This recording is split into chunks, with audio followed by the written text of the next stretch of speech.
I'm just trying to straighten things out. Yeah. If Axel wants to argue with me, then fine. The classic image most people have of a retro rock interview is of the journalist and the rock star sharing a few drinks while sitting beside a swimming pool in West Hollywood. And so you can't possibly get more retro than this Kerrang interview that I carried out with Guns N' Roses guitarist Slash back in 1996. What you're about to hear is the first half of my interview with Slash. I found Slash to be an incredibly friendly interviewee, especially as he was serious rock royalty at the time. But Guns N' Roses hadn't done anything at that point for 3 or 4 years. And so throughout most of this interview, I found myself prodding Slash to tell me exactly when Guns N' Roses were going to get their acts back together and whether they could even technically be considered a band anymore. He was happy to answer pretty much any or all questions, although he did wisely pull down the portcullis occasionally when I went a bit too far. Here we go. I bring you Slash in 1996.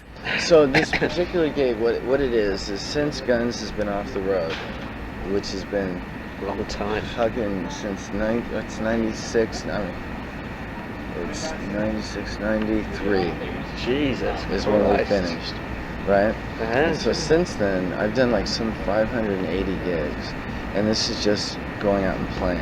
It's because I love to play. How many with Snake Pit? We did 180 with Snake Pit, 189 altogether. And then just, random gigs, sessions, going out and touring with Nile Rodgers, just like... Nile Rodgers? Yeah. Les Paul, man, I've done some wacky gigs. Went out and played with James Brown. I mean, really? Just any opportunity to go out and play. Yeah. And I write when I'm home and so on and so forth. And I just keep my guitar around with me. I was talking to Jed about the Tarantino thing you've done. Sounds interesting. Oh, well, that's another one.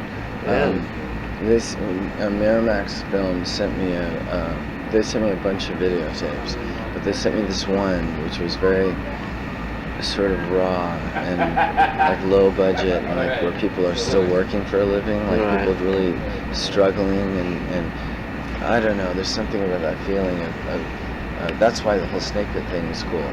Because it had to go back down in the trenches and work from that aspect as opposed to. But anyway, so watching this movie, I just saw these young actors like really doing it, like getting in there and sort of getting their hands dirty, and it inspired me to write a song for it, which turned out to come out, apparently pretty cool. It sounds like it's all Spanish. I know it's supposed to be quite laid back kind of music, and it's supposed to be playing in the murder scene. There's two versions. There's the murder scene one, which is laid back, and then there's the Nile Rodgers version, which is with the full band, and that one's very up. So it's like 3 times as fast as the murder scene version. Right, excellent. Hey, cheese. Cheese. Oh, does it come out? Dude, it's a digital camera. It comes out? What do I press? God. Now look. And then you press play. See that little thing that says play? Yeah, I got it. And then just press the plus or minus. No, it's so far she's got the base of the table. No, the base of the awning. I haven't pressed play yet. And when you want to take another picture, press the little play. Oh yeah, but how do you... Right, Digital camera. I'll do this. Digital camera. Yeah. Well, I suppose I should really cut to the chase and ask the question that 2,000 other journalists would ask. As far as anybody should be concerned, for one, all, I want to do it. We will. I look stoned. I always look stoned. See? That's amazing. I know, it's a fucking mind blower. I still look stoned though. I wonder why that is. No, I'm not stoned. You're not stoned? No. Fantastic. It's the I'm sun's not a rays. stoner. No, I think it's been just being out here and fucking like going like this all day. Yeah. Anyway, if I was stoned, I'd tell you. I know I'd be that. proud to tell you. Proud of it. What was I gonna say? So as far as to dispel all the rumors that are going on about Guns, I've heard so many of them. Like 5 or 6 months ago, it was that the whole band was in the studio, everybody was totally sober, and we were working, which was fucking crap. Right. It's total bullshit. We weren't, as far as Guns is, my involvement was even Duff and Matt's involvement at that time. Axel had been in the studio. None of us, the rest of us, had been. then later on, I'm just trying to straighten things out. And Yeah. if Axel wants to argue with me, then fine. But he and I are on civil terms right now. On what terms? Civil. Oh, right. Okay. Amazing. Okay. So at this point, we're partially sober. And that's in all honesty. And we just now got to a point where in the last few months, last three months or so, where Duff and Matt have started to come in. And so they're rehearsing every night, and then I'm coming in when I get back from Hungary. Back from what? Hungary. Right. Yeah. Okay. So that's the status at this point. And we all have tons of material. Right. And we all have a lot to work out. Right. And we all have a long road to just sort of, you know, facilitate guns in a, what I would say, a forward motion, and get it really out there. Get something done. But now's a really good time to do it. And my big thing is I just want it to be just a simple hard rock thing. Axel's playing guitar now. I gotta deal with that. Right.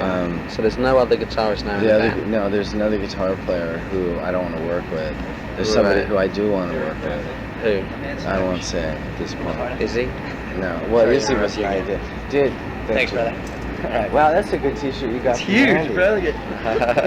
I'd wear that. Yeah? Yeah. Get with me. Thanks for this one, though. Hey, right on. All right, have a good one. I'll see you, man. All right, take care. There's a guitar player that I worked with that was in Alice Cooper's band when I was touring with Alice Cooper. Right. And I had 3 shows, not touring, 3 shows. Okay. But he's really good. And this is sort of putting the cart before the horse by saying it right now. But I don't think anybody's going to really take it all that seriously until something really happens. Yeah. You know. But I can honestly tell you. This is from them over there, the two girls. Yeah. Is this going on the tape? We don't recorder get now? any. I know you guys are all giggling behind the things, though. I was going, yeah. What nice young ladies. Thank you. I thank you. Fantastic. This guitarist. Yeah, the guy he's one of Axel's guys, and I just this whole thing started because of this guy. And so when I come back in, it's a matter of like, and like I said, Axel and I are civil right now. Yeah. And I don't think anybody really gives a shit one way or the other unless we just do a record. So It's gone on for so long. no, well, you know what? I just been gone. I don't pay attention to the media stuff and to what everybody's talking about, because for me it's more raw, like just get down to it kind of To deal. get the job done. You know, you just go in and you fucking play. Don't you think though that, you know, the rumours have kind of all come up partly because you're not the most communicative band with the press? Well, I'm real communicative. Yeah, I can tell you are. You know, I mean, I'll talk to anybody, but I don't have any answers for you. Yeah. Yeah, but it's still good. I mean, you know, in all honesty, it's like I try to keep up. I'm really I don't know. Going out and touring with Snakepit gave me a real reestablish in my mind what was important about why I started in the first place. Yeah. Why I Playing those love clubs. touring, why I love the people that come, why I appreciate the fact that they even care. You know? Yeah. And so when Guns got really big, it got to a point where it felt so dislocated from everybody that the only reason that we're there, that we're that big, is because of these people that come to the shows, and we don't go on for 3 hours and this and that and the other. And I was just like, and I guess that's what got to a point where I got a little bit disillusioned. Were you embarrassed by all that, No, the whole circus thing? I'm not real fond of it, put it that way. You know, I don't believe in it. I think we should go out there and, you know, I know it takes a lot of work to go out and have the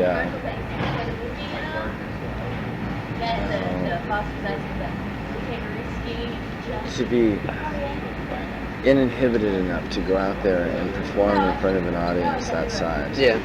But you know what? It's like anything else. You just fucking close your eyes and you go into it. Yeah. That's the way you do it. And you give the people, you know, at least best possible thing that you can give him. But I can understand Axel being sort of like wanting to give the best show he can, and him being the lead guy. It's a very intimidating job. I hide behind my guitar. Yeah. All right. For him to go out and have to do his show, I mean, him waiting and so on. I can deal with an hour late, but after 3 hours, and, you know, it's grueling and it's expensive and so on and so forth. And then, you know, by the time he comes out, the rest of the band's fucking pissed drunk because we were sitting there waiting. You know. Yeah, you gotta do something. You know, and that's just the reality of it. So this time around, I'm just hoping that we can sort of get to a more realistic thing. But I am really confident that we're gonna do it. Right. Oh, thank God for that. I mean, is there not a worry kind of lurking in your mind though? It's just been too long.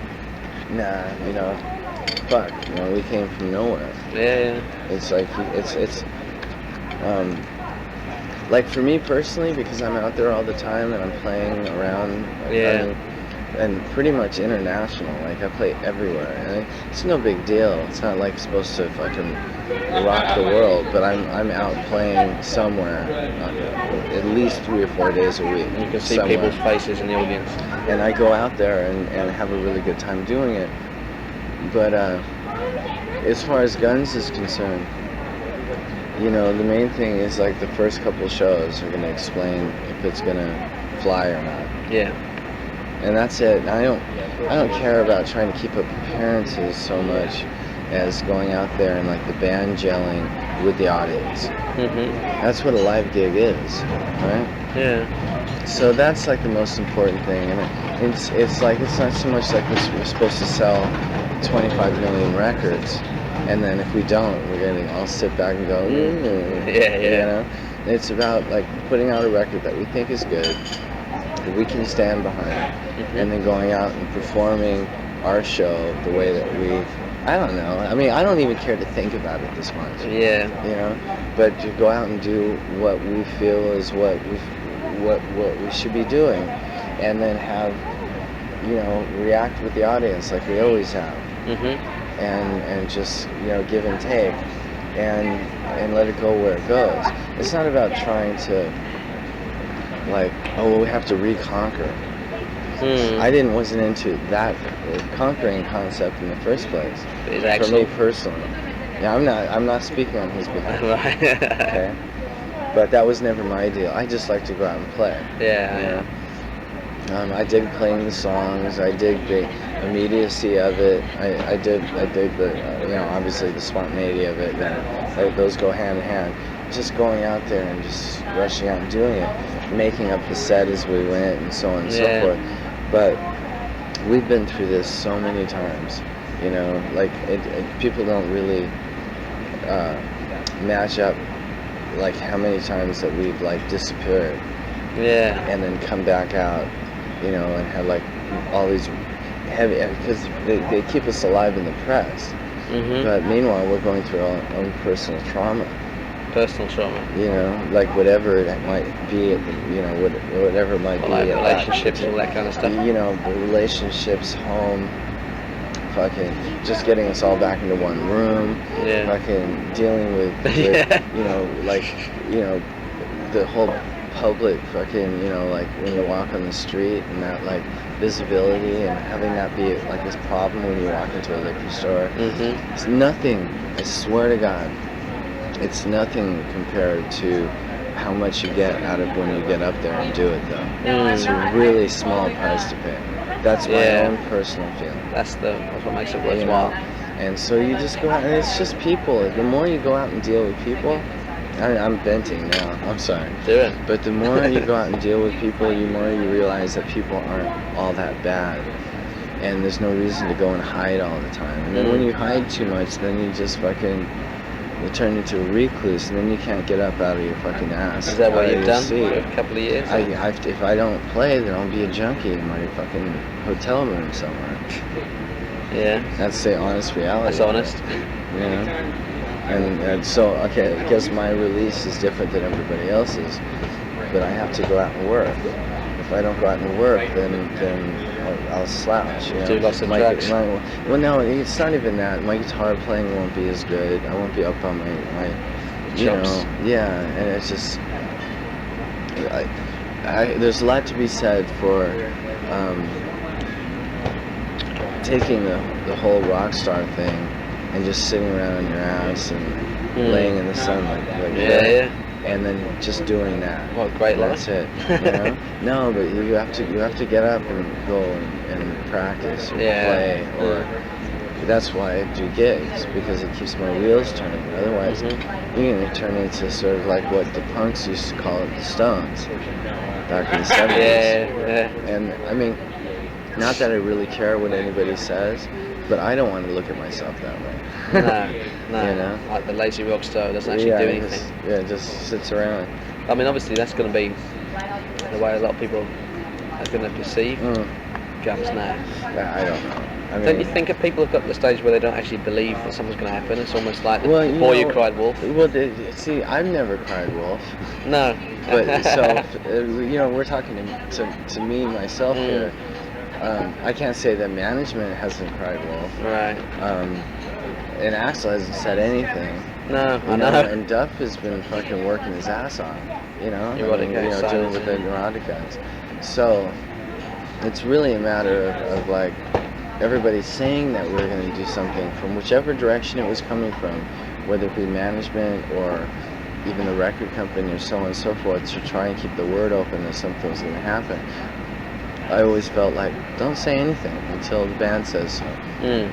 And that's originally the way it was supposed to be anyway. Yeah. Just wait till when the band's together and ready, we'll tell everybody. You know? And that's the only reason I'm talking to you now, is because I know that we're Got something to say. now that we're, what's the best way? We're now in a like working towards working. Yeah. And that's as Working close towards as it gets. And then it's a matter of getting out there or getting in a rehearsal situation that's compatible. Compatible, where everybody's feeling happy, and then we go, okay, we're happening. And the next time I do an interview, I'll go, okay, yeah, we're working. Yeah, we're working. We're not working towards working. That's just basic, you know? I mean, to be honest, I find it. It's Who kind fucking cares anyway? It's good.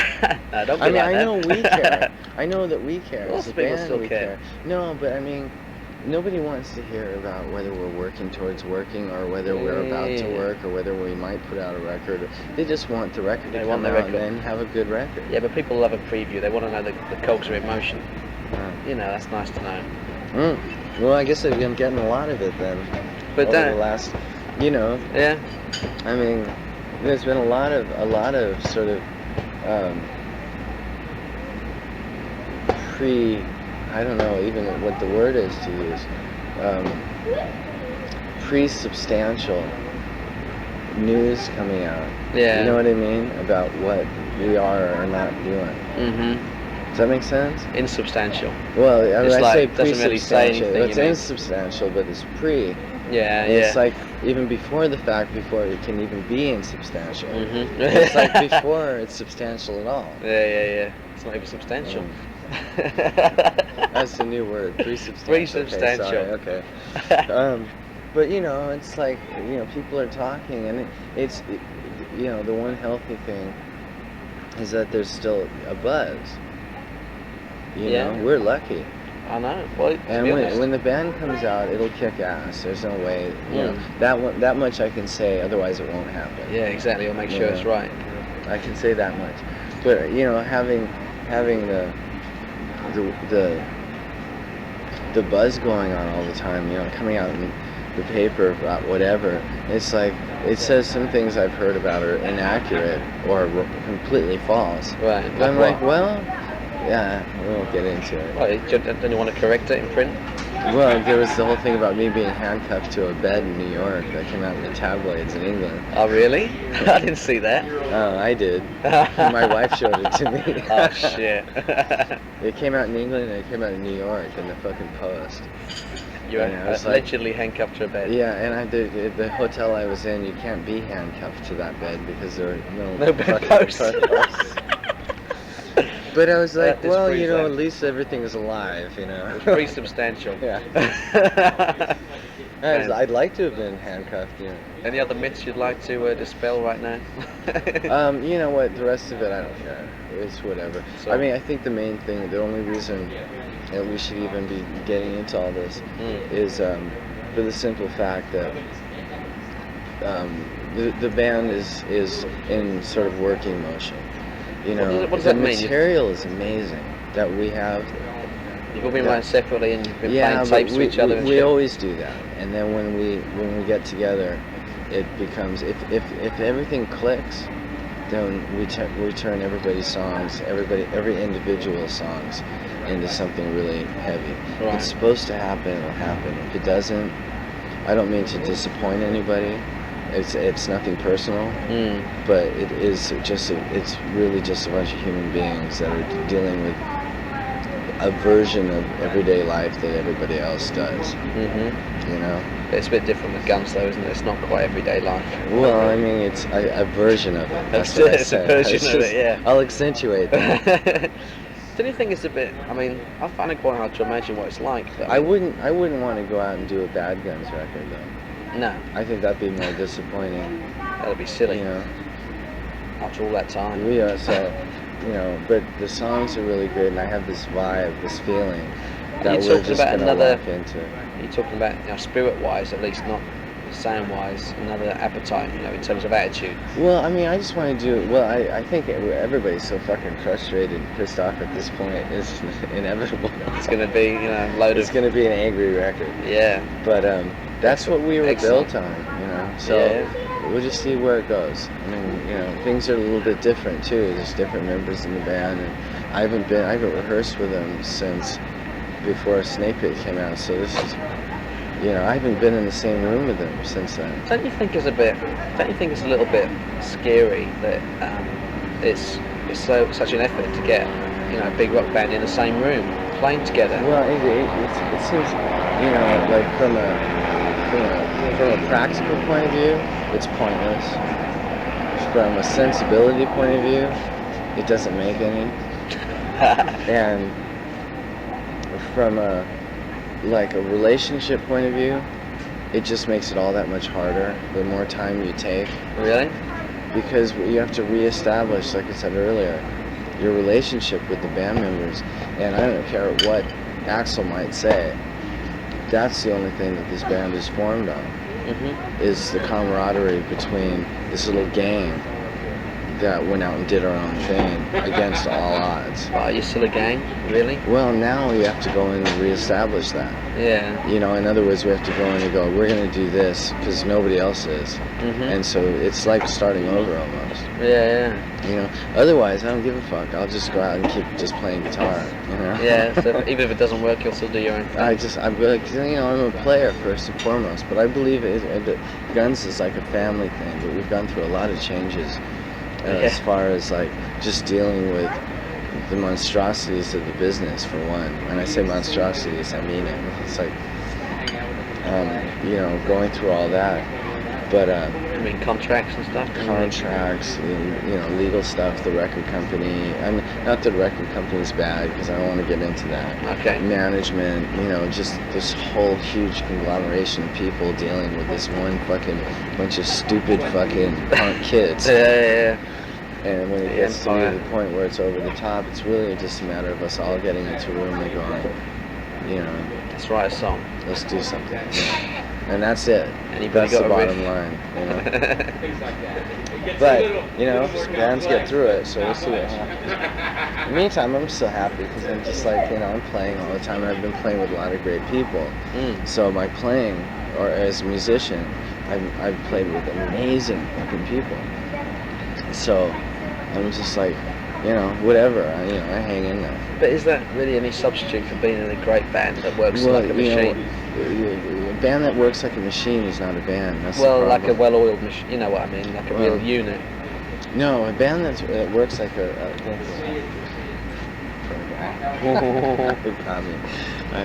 a band that works like a well-oiled unit, as you say, is fine. But there's no such thing. There's imperfections in the most simplest of running units, and you know, the mechanics of anything that's working. And okay, trying to think of the best way to put that. You know, anything that's supposed to be working in more or less an orderly fashion, in sync with itself, right? That's fine, but we're not that kind of band. Yeah, spontaneity. Never will be. You know, Unpredictability. that I don't expect. What I do expect is a unity between a meeting of the minds between the guys in the band to do what. That's how we started, to do what it is that we set out to do. And it's not one of those bands that sits down and thinks about it, like Supertramp or something, where like you sit down and calculate it and this is how it's going to go. Yeah. What you do is just go, we're going to take on these gigs and we're going to do them, and that's that, and we'll deal with it when we get there. Right. It's a rock and roll band. What are you going to Yeah. expect much more? It's supposed to be a bit loose, isn't it? Yeah, I mean, because that's really important too. Is if Guns lost that, then Guns would all of a sudden become like, I don't know, like, I won't name any names. Okay, I'll Learn leave it from at experience. that. I'll leave it at that. I mean, you've been loose to the tune of 3 years. Mm. That's the thing. Yeah, but whatever. We did it for 2 years before we played with the Stones. Yeah. You know, it's happened before. I'm not all that worried about it. If we happen, we happen. If we don't, we don't. Yeah. But I feel really confident that we're going to go in and, like, there's going to be a period there where Matt and Duff are going to take off with the Neurotic Outsiders. Right. And just Axel and I are just going to sit and write. That's the plan. And in that, I think we're going to write some really good stuff. And once that spark gets rolling, Yeah. you know, and if it doesn't, if we get into a big fight, then I'll just go out and be jamming like, it's Budapest this week, it'll be... It must be nice to have that safety valve, you know. Well, if it doesn't work out, I'll just go and play a load of gigs. Well, you know, I mean, it's not really a safety valve so much. I mean, I don't make any money from it. No. You know, I don't come home with a big, huge fucking purse. But presumably you don't have to worry about where the next dollar's coming from. Well, I mean, all things considered, I don't spend that much money. I'm very frivolous about that. Sit by the pool, have a few drinks. It's not exactly in a limousine. Fucking MTV just paid for it, remember? Yeah. Exactly. I mean, I have expenditures, but they're not like Elton John size type expenditures, you know. And so what I do is I just go out and keep my head clear, and you know, by jamming with, you know, I went and did Red House with Boz Scaggs in fucking Germany. You know, that to me is more important than arguing over legal bills and all that crap. You know what I mean? Actually doing something. Yeah, it's like I guess it's not gonna change the world as you know, the general scheme of things. But, Yeah, but you like but it. for me personally, it's like I was really proud to go up there and do that with him. Yeah. You know, not to mention we were playing with the Blues Brothers band. Yeah? It was cool. Really? Yeah. Wow. So you've basically done everything. You've been... Take it easy, man. Huh? Have a good trip. You out of here? You know what? Listen. It's too, I didn't realise it matched his shorts so well. Oh man, I would have taken that shirt too. Listen, thank you. Alright, I'll see you when you get back. Okay, yeah, I'm gonna be around. I think for a while tonight, Yeah. At least tonight, because Yeah, I leave it. I'm gonna have to stay up all night. I gotta fucking Just go for it, man. flying out at 6 in the morning. I can see me now. I'll be. Oh yeah, well I'll definitely come back. Cut to 3:31. Where's my car? All right. Yeah. So enough. I don't know. In other words, it's not all so complicated. It's you know, at least I don't see it as being that way. Yeah, when you put it this way, it sounds more, makes more sense. Well, And if it happens, it happens. If it doesn't, then I'll be around. You know. yeah. But you know what? You know what's inevitable is eventually enough time will pass that we'll be doing like the Ted Nugent tour that's going out right now. It's like you should have just done it ages ago. Yeah. So it's like let's get on with it. And Axel would argue with you and tell you, because I know this from talking to him. As much as I love him and everything, we do have our conflict of interest. Oh, yeah. And I'm just like, we could have done this if we just made a few compromises. Yeah. And it would have been easy. Mhm. But, you know, I guess bands get so big, and you know, indecision becomes such a thing where It's so weird. it you know, and I took off. I just said I don't have any time for all this bickering, you know. How many times has Guns actually split up over the last 3 Like probably years? 10 times. No, not in the last 3 years since we started. Since you started? Yeah. For what periods of time and for how long? Well, they get longer and longer as we get. Do they? To be honest. Oh shit. When was the last one? The last one we had was before we played with the Stones, which was right after our Appetite for Destruction tour. Oh, right. Well, so you tell me that in But the last these 3 are years. 2.5, 3-year tours. So we come home, and everybody just goes off in their own directions. So you're telling me that in this period of inactivity, no one said, you know, we're never going to do anything again. You know, this is the end, really. You know, there's no sense of like what you call finite reality with Guns. Yeah. It's just a matter of everybody coming together and the magic happens. I hate to sound so silly about it. I really don't want to take it too much, like to make it too complex. No. The thing is we come home, we separate, and everybody takes off in a different direction. And then when we get back together, it's really a matter of just getting us all into one room. Then once that happens, when there's a spark, when somebody looks over and there's like a magic there, and everything starts to roll, then we're fine. And I've found with a lot of the older bands that I've gotten to know over the years, it's the same with all of them. Yeah. You know, but they all have, it's like same situation, different scenario. Do you see yourself as an older band now? After being together for 12 years, compared to Pearl Jam, yeah. Yeah. You know, Is that a nice thought or a disturbing thought? I'm happy to just be fucking on the planet. When I was 18, I never thought I'd be 21. I'm 31 now, you know. Like, I'm surprised I'm still here. Well, I was going to ask you that. How come you're not a wreck? I mean, you're perfectly coherent, you know, you can... My final line to my extremities is what it is that I do. When I can't do that, then I stop doing whatever it is that So you know keeps when me to from draw the doing line. that. And I have my moments, Mm. but it's not like before I'm going on stage, Mm-hmm. you know. And that's because I've done it. I can count on my two hands how many gigs I've walked up and went overboard. Sure. Can't play. But if I can't play, if I can't play, it's like the band leads itself. But if I can't keep up with the band, or you know, I still have a lead role in there as far as song and this and that, and the other, then I just look like an idiot. Mm-hmm. And I know there's people that'll read this. I go, I've seen you on one of those. Maybe. So I try to keep my shit together, but I'm very loose at the same time. So I just try to, you know, balance it out. But then again, I mean, obviously you haven't played with Guns in 3 years, so you know you can be expected to, you know, go overboard more often than if you're on tour. No, because I'm playing all the time. Mm. I had rehearsal from 3 o'clock till 9:30 last night, and then I had it from, I don't know, I guess it was 7 o'clock till 12:30 the night You before. had a rehearsal. What do you mean? For this Hungary gig. Oh, right. So I work, you know, I make sure that I'm working. Otherwise, I go through a heavy anxiety guilt trip. Really? Yeah. So you've still got that drive to work. That's all I do. I don't really know much else. Well, that's good. I don't have any real interest in anything else except for going home and practicing. I mean, that's all I do. I know it sounds single-minded, which it is, but that's where I'm geared at. Anything else I do is just sort of like a hobby.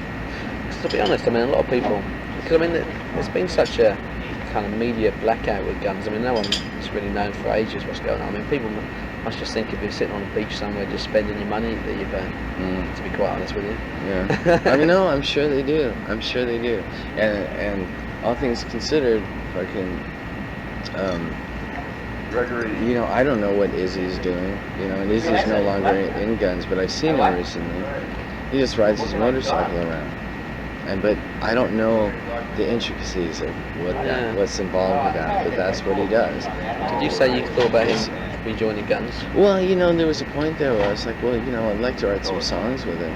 But then I saw him in Mexico. We went to this Alice Cooper show. I never saw him again. Yeah. I haven't heard from him since. Just can't make communication. And it's just. And now I talk to him on the phone, okay. But then he just disappears. It's total typical Izzy. Does he not make music anymore? Well, he's got a record that's finished. Really? But it's just he hasn't released it. And he's just, everybody has their own individual stories. I'm only telling you. I know, yeah. If you were to talk to Duff, he'd tell you a million things. Duff works his ass off. Duff's completely sober. Is he? Not dizzy. No, is he? He's completely sober.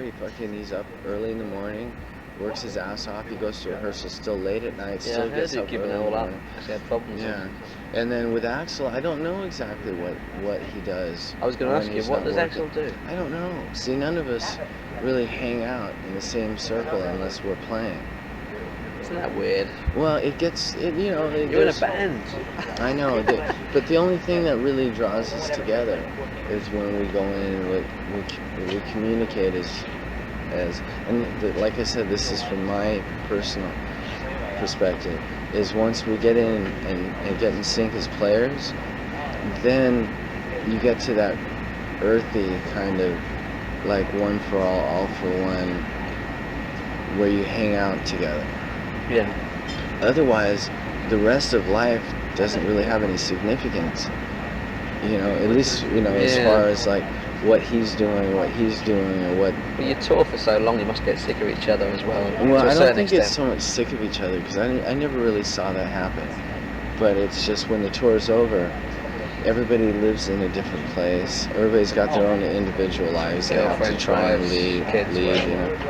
Yeah, and it does. You do somehow, no matter how hard pressed it is, you do have to grow up somewhere along the line. Yeah. Unfortunately, I'm the last one. Yes. I'm the only one sort of still going. I just rather stay in a fucking hotel with the one bag Oh, and yeah, get on the bus. So you don't have, to pardon my ignorance here, but you don't have a kid or anything, right? No, I am married though. Right. Okay. And that's enough in itself. Yeah. I love my wife dearly, but Excellent. It is hard. It's hard for me to sort of measure this all out. Is she your first wife? Obviously, No, we're getting a bit personal. first and only. First and only. If anything should ever happen in my marriage, I'll never get married again. Really? Yeah. Oh, that's great. That's good. See, that's not very rock starry, but that's good. I'll get married 16 other. Oh, no, I've been married 16 times. What am I saying? Of course. But why couldn't Guns have started to work on an album in 1994? I mean, that's the obvious question. You finished the tour, why couldn't you have done another album? I couldn't really tell you. I mean, no. I mean, I'm sorry for laughing. When we first started talking about it, Axl's been wanting to make a record this whole time. Oh, really? He's been wanting to go this whole time. When we finally got together and I written some material, he didn't want to do that type of music because the music scene had changed. And I'm not one to keep up with trends, so we had sort of a conflict of interest on that. So that's when Paul, that new guy, came in. And I said, I'm not working with this guy. After 2 weeks of working with him, I can't work with him. And Axl got really pissed off about it. And I said, fine, fuck it. And I took off. Right. Came back, Paul's still there. And he's still there. Now I'm dealing with it. Now I'm about to confront So you're going to this. compromise on that? No, I'm going to confront him. And say either he goes or... Well, either he goes or he... this is personal. We don't want to get into all this. No, okay. But during this whole period, Axl's been wanting to do a record. He's been geared to get up and do it the whole time. Why hasn't he done a solo thing? That's what I told him to do. Get it all That's off the your strangest chest. thing. Well, you're starting to pull stuff out of me. That's my job. No, I mean, in Axl's mind, Guns is his solo project. That's what I would have thought, I suppose, yeah. and so we didn't see any reason why. I get as far as I know, why he should do a solo project when he could do it with guns. Yeah. Which, in a way, it's like when I did my own thing, it was in some way, shape, or form what I would have done with guns. But I don't have that same kind of I don't have like that whole like Guns N' Roses kind of mentality. Like it's, it's gotta be guns. I just went off and did it on my own. It's very sort of sheepish in a way, but just to go off and I just want to go and play my thing. Mm-hmm. And the guns will be there. It's not going anywhere. That's my mentality. Right. Axel's is different. Mm-hmm. Anyway, so with all this psychological bullshit going on, time goes by. Yeah. And here we are now. I know. But as of yesterday, we've actually officialized paperwork where we're going to get back to rehearsal week after next. So this is the event you were talking about. Yeah. You actually agreed you're going to work. Yeah. So we go in for rehearsal and just take it from there. So you've got to do paperwork to agree on rehearsing. But there's a lot of legal mumbo jumbo that went on because of the fact that I took off. Right. Where I was in fear of getting sued. When did you take off? What time are we talking about? I came back in June, so March. I took off in March This year? of '94. 94. Oh, right. And came back in June.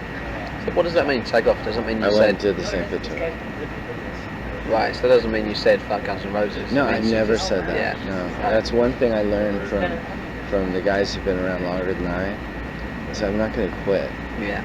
But when we come to some sort of like civil agreement where we can sit together like we are now and talk amongst each other without the attorneys and so on and so forth, and really come to a a It must be personal horrible, agreement. that kind of distance, Yeah, but you gotta get in there and do it finally, because otherwise you will be distanced forever. Yeah, I know. And it's a almost an infectious thing that's like a beast in this business.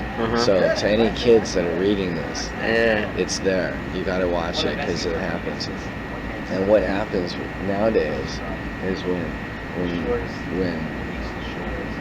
I guess the tail end of the generation that I come from gets confronted with it, they just either die or disappear into drugdom, and that's that. Yeah, I mean that's basically what's happening now. And that seems to be the current trend.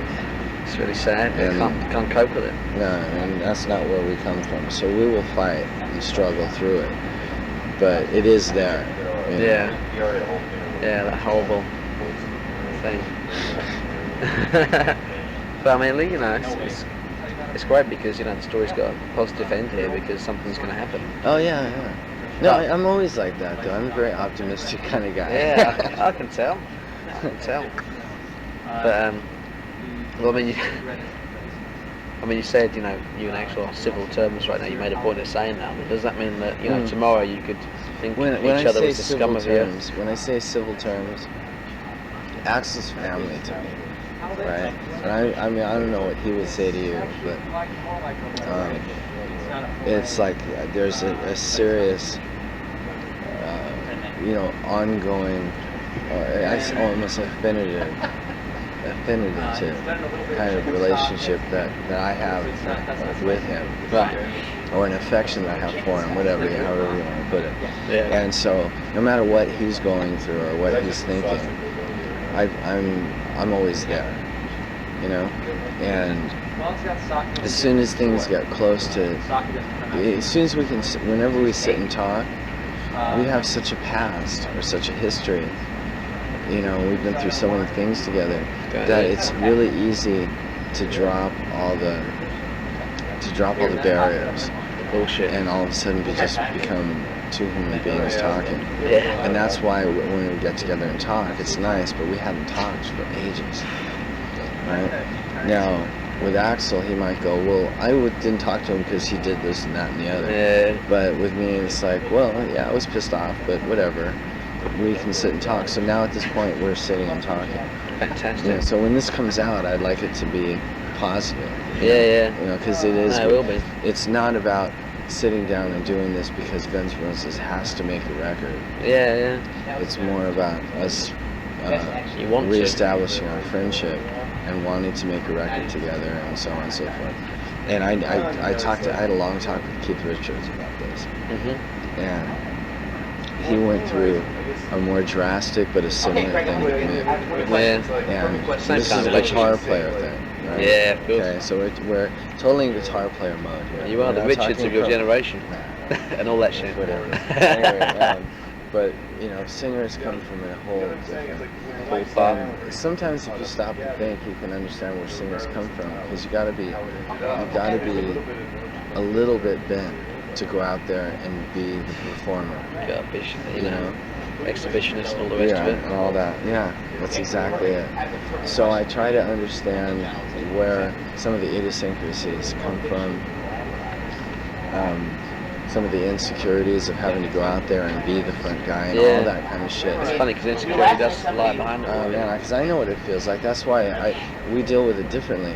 Like I just go, I'm insecure with whatever, so I just go out and deal with it front on. Whereas Axl or any other number of singers might sort of sit back and think about it and try to figure out how they're gonna sort of snake through those particular mental instability. How did hearing this little pocket of time travel make you feel? Tell me down in comments. If you'd like to hear the second half of this interview, then I'll be uploading it to my Possessed by Metal community. Check out the link in the video description if you'd like to consider joining us. It's a brand new community, but it's already amazing. I could gush on about it for another half an hour, or you could just hit the link in the video description and come and see for yourself. If you'd like to stay here on YouTube and hear another interview from my Kerrang past, then you'll see various options on this screen. Thanks for watching, and whatever you do, please remain possessed by metal.